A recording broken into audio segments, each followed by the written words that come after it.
नमस्कार दोस्तों, आप देख रहे हैं रहस्य के पार और आज इस वीडियो में हम एक्सप्लेन करने जाएंगे वैम्पायर डायरीज का सीजन 2 का एपिसोड नंबर 15। तो चलिए शुरू करते हैं। भाई शुरू करने से पहले गाइस मैं कहना चाहूंगा थैंक्स अ लॉट सब्सक्राइब करने के लिए। जिसने अब तक नहीं किया प्लीज सब्सक्राइब करो, लाइक करो वीडियो को, जिससे मैं और अच्छा कंटेंट बना सकूं और डेली ज्यादा से ज्यादा वीडियो अपलोड कर सकूं गाइस। और गाइस जिन लोगों ने मुझे इंस्टा के लिए रिक्वेस्ट की थी कि भाई अपनी इंस्टा आईडी बताओ, तो स्पेशली मैंने रहस्य के पार के लिए एक अलग से इंस्टा आईडी बनाई है और उसका नाम ये रहस्य_के_पार। तो आप वहां पर जाकर मुझे फॉलो कर सकते हैं। वैसे लिंक इन द डिस्क्रिप्शन है, वहां हम पर्सनल चैट करके भी डिस्कस कर सकते हैं कि नेक्स्ट सीरीज कौन सी होगी और नेक्स्ट एपिसोड कब अपलोड होगा। तो प्लीज वहां पर जाके फॉलो कीजिए। अभी स्टार्ट करते हैं एपिसोड नंबर 15 राइट नाउ।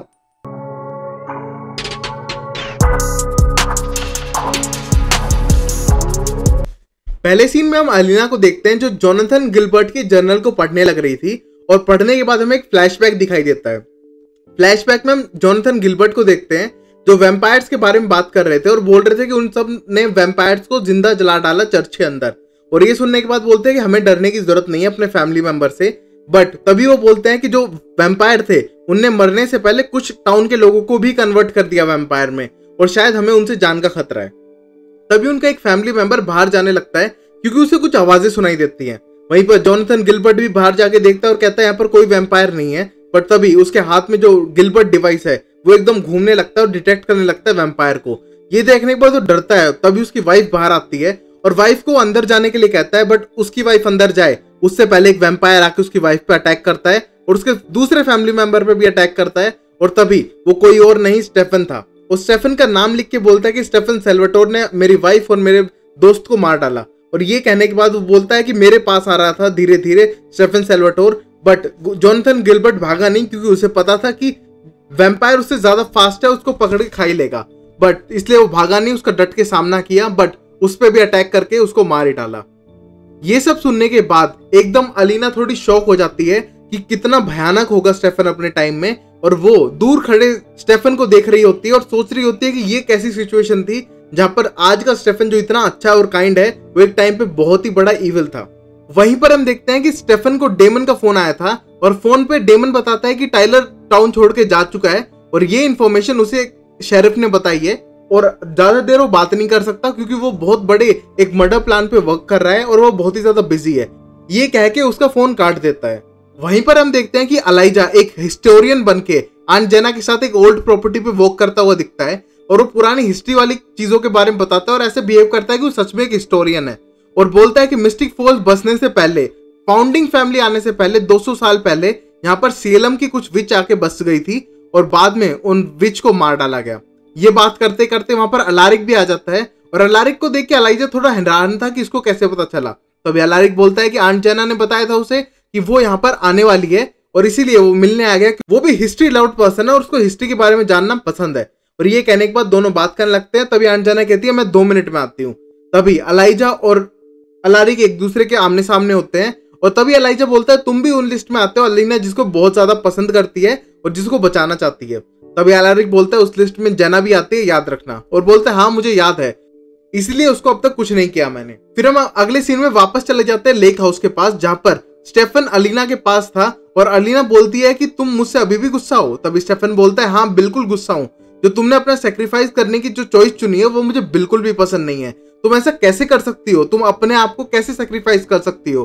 तभी वो बोलती है कि मैं अपने आप को सेक्रीफाइस ना करूं तो मेरे फैमिली वाले मर सकते हैं, मेरे दोस्त मर सकते हैं, तुम मर सकते हो और ये मैं होने नहीं दूंगी। बट तभी स्टेफन बोलता है कि ये तो बेवकूफाना चीज है, तुम अपनी जान नहीं बचा रही हो और तुमने अपना जान जी कितनी है, अपनी लाइफ जी कितनी है। और ये सुनने के बाद दोनों एकदम मूड ऑफ हो जाता है दोनों का। बट तभी अलीना थोड़ा मूड सही करने के लिए उससे बोलती है कि तुमने गिलबर्ट जर्नल पढ़ी, मेरे ग्रेट ग्रेट ग्रेट ग्रैंडफादर ने तुम्हें एक मॉन्स्टर बताया हुआ है पूरी अपने बुक्स के अंदर। वहीं पर तभी स्टेफन बोलता है कि मॉन्स्टर बताया नहीं है, मैं मॉन्स्टर था। और ये सुनने के बाद अलीना थोड़ी शॉक हो जाती है। तभी वो बताता है कि जब मैं वैम्पायर बना था तो मैं अपने सारे कंट्रोल खो चुका था और मैं जिसको चाहे उसको मारना शुरू कर देता था। और वहीं डेमन मुझे हर बार आके रोकने लगता था बट मैं किसी की नहीं मानता था।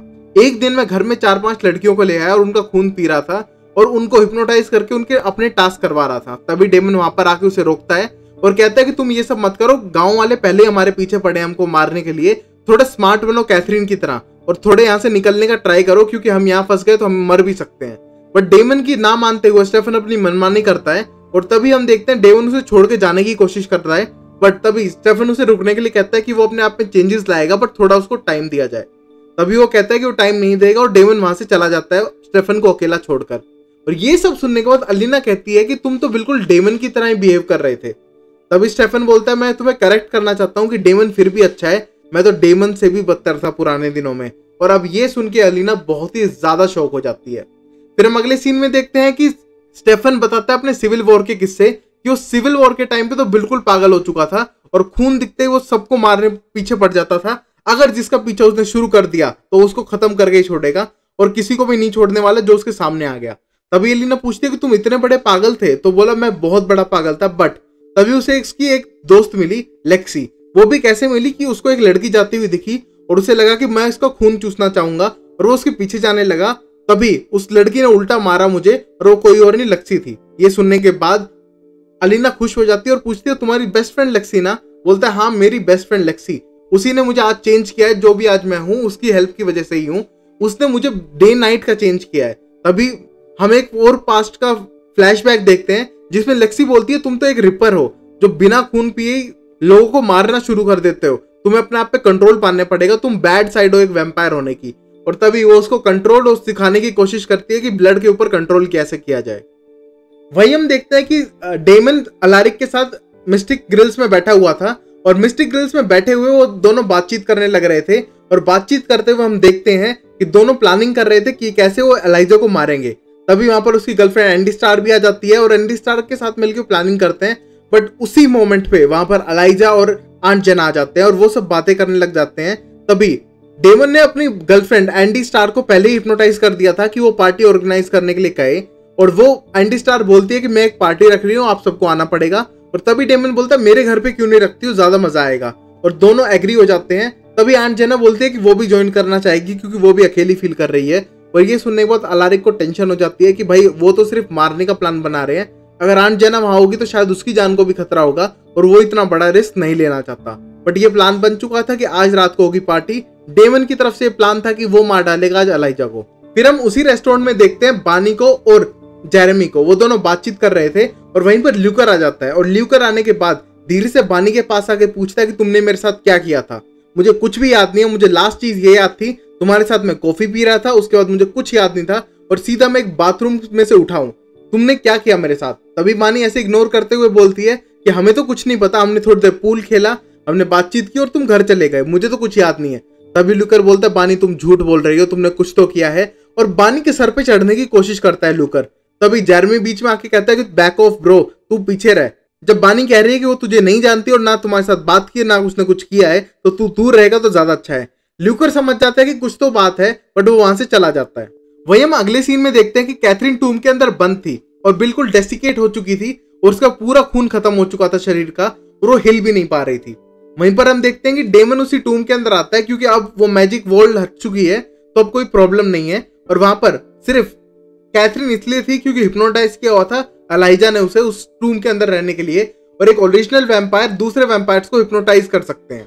वहां पर वो पड़ी हुई थी बिल्कुल डेसिकेट होती हुई और वहां डेमन आता है और डेमन आने के बाद उसे ब्लड पिलाता है और ब्लड पीते ही कैथरीन में एकदम जोश आने लगता है और वापस पहले जैसे होने लगती है और उसकी स्किन भी पहले जैसी हो जाती है। ये देखने के बाद डेमन बोलता है कि मैं तुम्हारे लिए कुछ कपड़े लाया हूँ और तुम्हारे लिए कुछ और ब्लड भी लाया हूँ जो तुम पी सकती हो। और तभी कैथरीन की तरफ मुड़ के देखता है और कहता है चलो तुम देखने लायक तो हो गई ब्लड पीने के बाद। तभी डेमन कहता है तुम्हें पता है टाउन में कौन आया है, तुम्हारा one of the best friend. तभी कैथरीन पूछती है कि कौन आया है? बोलता है अंकल जॉन आया है। ये सुनने के बाद कैथरीन बोलती है वो तो मेरा दोस्त नहीं है। पर तभी कैथरीन फिर पूछती है कि वो आया क्यों है। तभी डेमन बोलता है कि वो अपनी बेटी को बचाने के लिए आया है क्लाउस से और एलाइजा से। ये सुनने के बाद डेमन फिर पूछता है कि तुम भी तो दुश्मन हो क्लाउस की और एलाइजा की, तुम भी उसे मारना चाहती हो तो तुम हमारी हेल्प क्यों नहीं करती हो मारने में, हम सबको मार डालेंगे मिलकर। तभी कैथरीन बोलती है कि वो क्लाउस को तो मारना चाहती है बट एलाइजा को नहीं मारना चाहती क्योंकि अगर एलाइजा मर गया तो इस टूम में हमेशा हमेशा के लिए फंसी रह जाएगी क्योंकि उसने उसे हिप्नोटाइज करके रखा है कि टूम से बाहर ना निकल पाऊं, तो वो ऐसा नहीं कर सकती है और अगर वो मर गया तो पूरी जिंदगी ये टूम में बितानी पड़ेगी उसे। और ये सुनने के बाद डेमन बोलता है कि उसे पता है। तभी डेमन उससे पूछता है कि तुम्हें पता है एक ओरिजिनल वैम्पायर को कैसे मारते हैं? तभी कैथरीन बोलती मुझे नहीं पता बट अगर पता होता तो शायद कभी ना बताती तुम्हें क्योंकि तुम एलाइजा को मार डालोगे जिससे मैं पूरी जिंदगी के लिए यहाँ फंस जाऊंगी। तभी डेमन बोलता है कि एक सिल्वर डैगर लो, व्हाइट एग में डालो और उसको सीधा एक ओरिजिनल के दिल के पार कर दो। और ये सुनते कैथरीन हैरान हो जाती है और कहती है कि तुम्हें कैसे पता चला, और ये कहता है कि तुम ऐसा मत करना वरना मैं हमेशा हमेशा के लिए यहीं फंसी रह जाऊंगी। बट डेमन उसकी एक भी नहीं सुनता और कहता है कि चलो तुमसे कंफर्म तो हो गया कि ऐसा ही होने वाला है।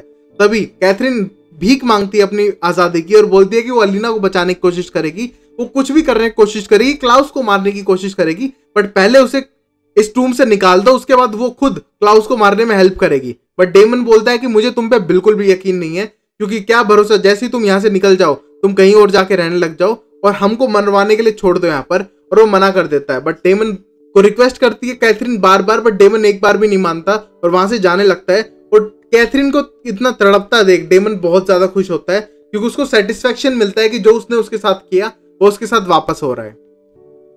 वही हम अगले सीन में अलारिक को देखते हैं जो डेमन के घर पे था, और वो डेमन को बोलता है कि बहुत ही बेकार आइडिया है और शायद आंट जेना को भी इसकी जान का खतरा हो सकता है।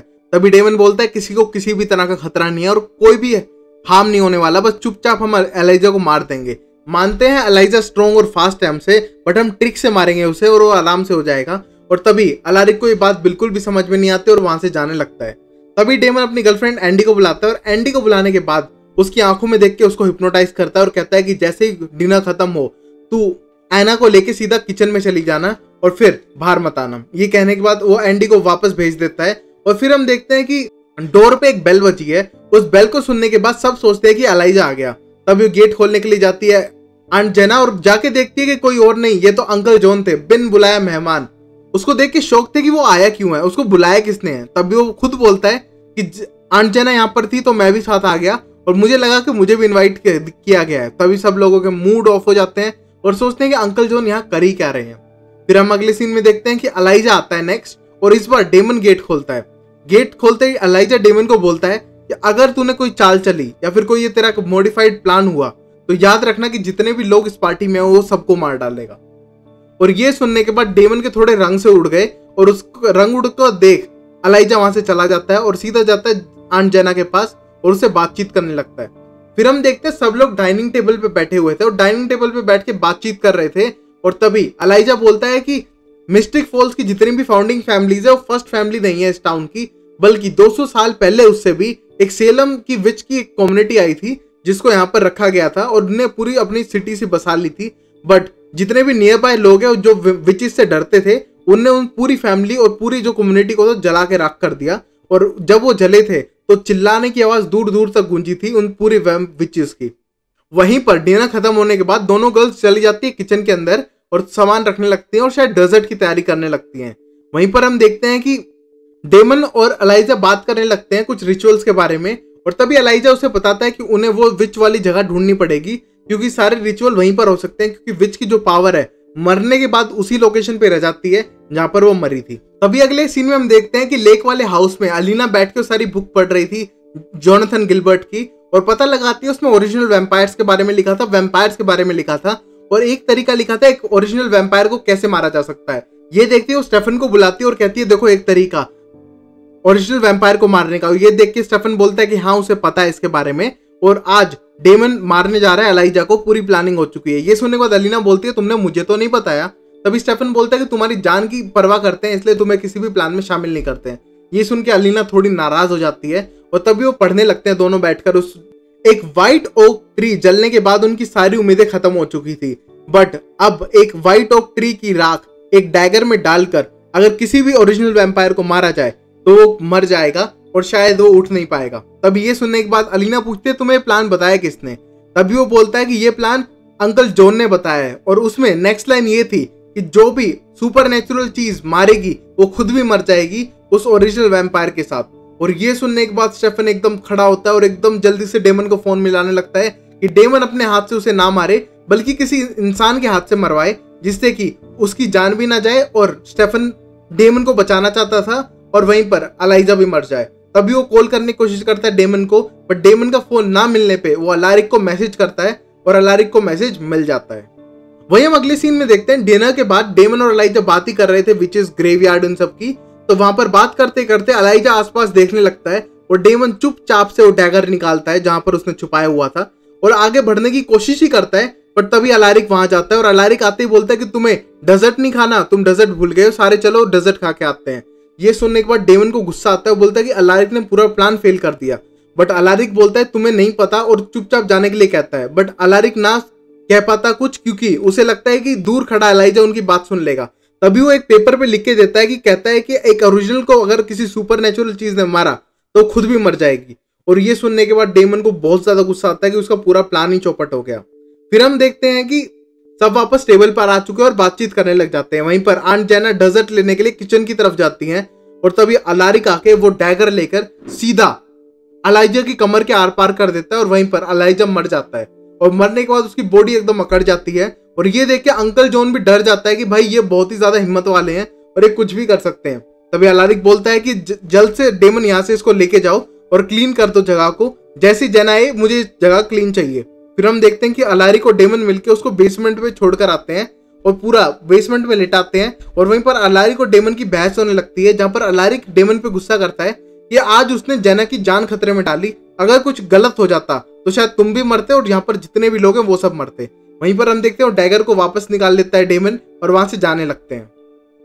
वहीं हम देखते हैं कि अलीना वही बुक वहीं पर पढ़ने लग रही थी आगे, और वहां पर लिखा हुआ था कि अगर डैगर को निकाल देते हैं तो ओरिजिनल वैम्पायर वापस जिंदा हो जाता है और वापस होने के बाद वो पहले जैसा ही हो जाएगा। और ये सुनते ही फिर से वो डरने लगते हैं और फिर से उसको कॉल करते हैं डेमन को। और डेमन जैसे ही फोन उठाता है वो सीधा बेसमेंट की तरफ भागता है। बेसमेंट में जाके देखता है तो वहां पर अलाइजा था ही नहीं। और अब डेमन को बहुत ज्यादा टेंशन हो चुकी थी कि अलीना की अब जान को खतरा हो सकता है, क्योंकि सीधा अलाइजा उससे बदला लेगा या फिर अलीना से बदला लेगा और या फिर कोई बड़ा कांड खड़ा कर देगा। फिर हम देखते हैं कि जेरेमी अपने घर पे था और अकेलापन पाकर वो बानी को अपने घर पे बुला लाता है और एक तरह की डेट करते हैं घर के ऊपर। तभी बानी बोलती है कि मुझे थोड़ा ऑकवर्ड लग रहा है क्योंकि तुम मेरे बेस्ट फ्रेंड के भाई हो और थोड़ा ऑकवर्डनेस है। तभी वो बोलता है जेरेमी हमारी पर्सनल लाइफ है बानी, किसी को इंटरफेयर करने की जरूरत नहीं है। तभी बानी बोलती है कि वो अलीना उसकी बेस्ट फ्रेंड है और वो उससे सब कुछ शेयर करती है।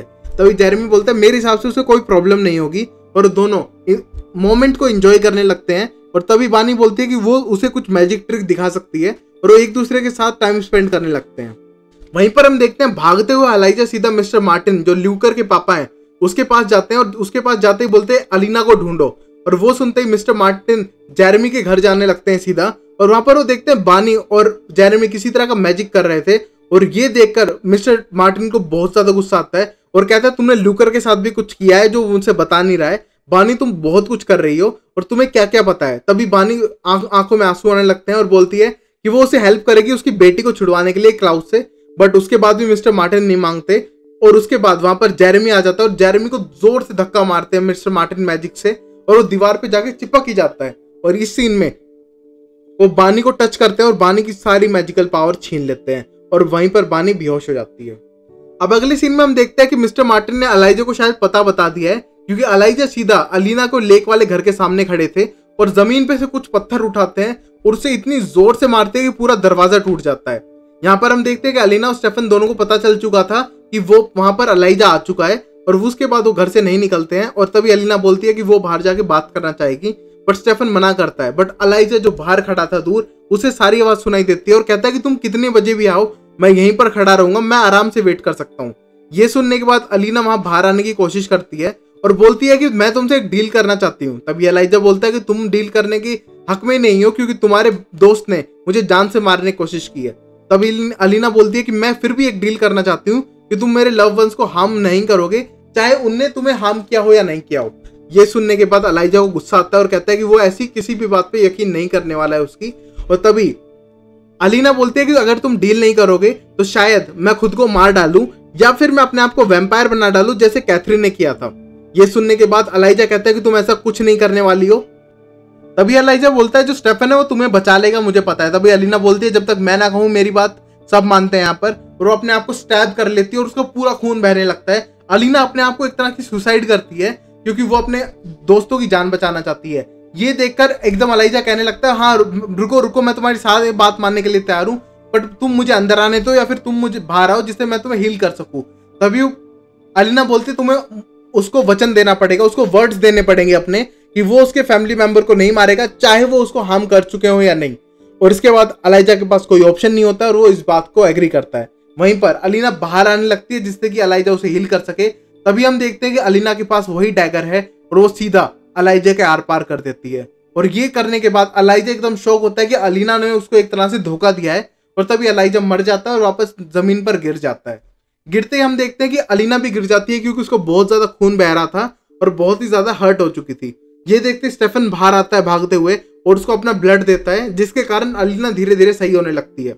तभी घर के अंदर से हम देखते हैं कि डेमन निकल रहा है। मतलब डेमन उस टाइम तक घर पहुंच चुका था और अलीना और स्टेफन को वार्न कर चुका था, और वो डैगर भी वही लेके आया था। घर से निकलते ही बोलता है कि एक एडवाइस देना चाहूंगा, उस डैगर को उसके शरीर से मत निकालो।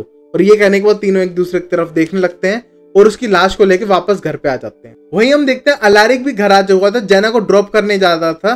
तभी जेना उसकी वाइफ के बारे में पूछने लगती है कि वो मर गई है तो कहां पर मरी है और उसकी डेड बॉडी कहां पर है। ये सब क्वेश्चन सुन के अलारिक इग्नोर करने लगता है, कहता है तो पुरानी बातें हैं, वो उसके बारे में बात नहीं करना चाहता। तभी आंट जेना को शक और बढ़ जाता है और कहती है कि जॉन ने मुझे सही कहा था, तुम एक झूठे बंदे हो और शायद तुम मुझसे कुछ छुपा रहे हो। तभी अलारिक बोलता है कि तुम समझने की सिचुएशन की कोशिश करो कि मैं तुम्हें सारी बातें नहीं बता पाता हूँ। तभी आंट जेना बोलती है एक रियल रिलेशन में कुछ भी नहीं छुपता है, तुम मुझसे इतनी सारी चीजें छुपा रहे हो। और ये कहने के बाद आंट जेना वहां से चली जाती है। और ये सारा तमाशा कौन देख रहा था? अंकल जॉन कोने में खड़े, और बोलते चलो किसी को तो कुछ सच पता चला। और ये सुनने के बाद अलारिक को बहुत ज्यादा गुस्सा आता है अंकल जॉन के ऊपर। और तभी अंकल जॉन कहते हैं कि तुम मेरी रिंग वापस कर दो, और वो बीच में दखल देना बंद कर देगा।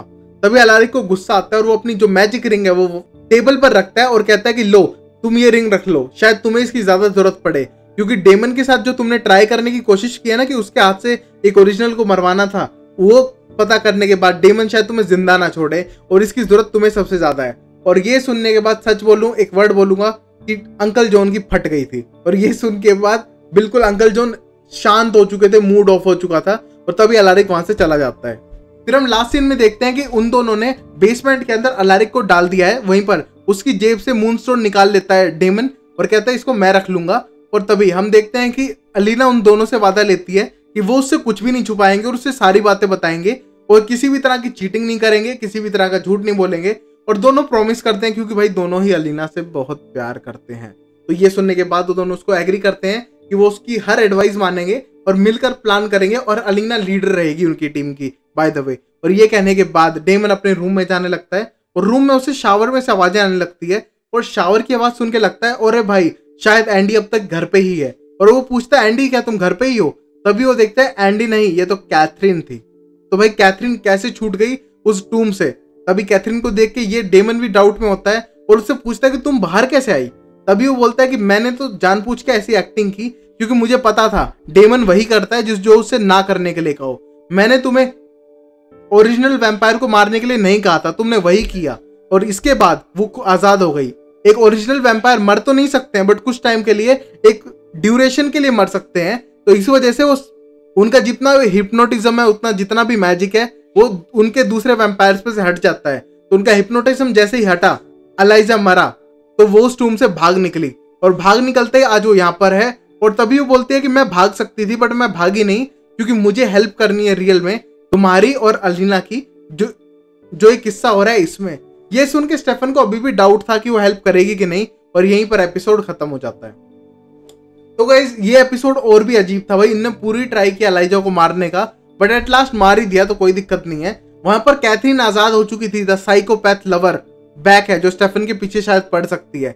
वहीं हम देखते हैं अलारिक और आंट जेना की भिड़वा चुका है अंकल जॉन, और शायद वो अपनी बेटी का भी नहीं है भाई। तो डेमन को मारने की कोशिश करता है क्योंकि डेमन अगर ओरिजिनल वैम्पायर को मारेगा तो वो खुद भी मर जाएगा, और वहीं पर उसको अपनी बेटी की चिंता नहीं, कैथरीन की चिंता है। तो कितना सेल्फिश बाप है भाई। तो ये सब हमने इस एपिसोड में देखा, अगले एपिसोड में देखेंगे कल। तब तक के लिए लाइक शेयर सब्सक्राइब करो, देखते रहो रहस्य के पार, और मिलते हैं अगली वीडियो में। तब तक के लिए tata and bye bye and take care लोंडो। और सब्सक्राइब कर दो भाई, we are very near to 1000 subscribers.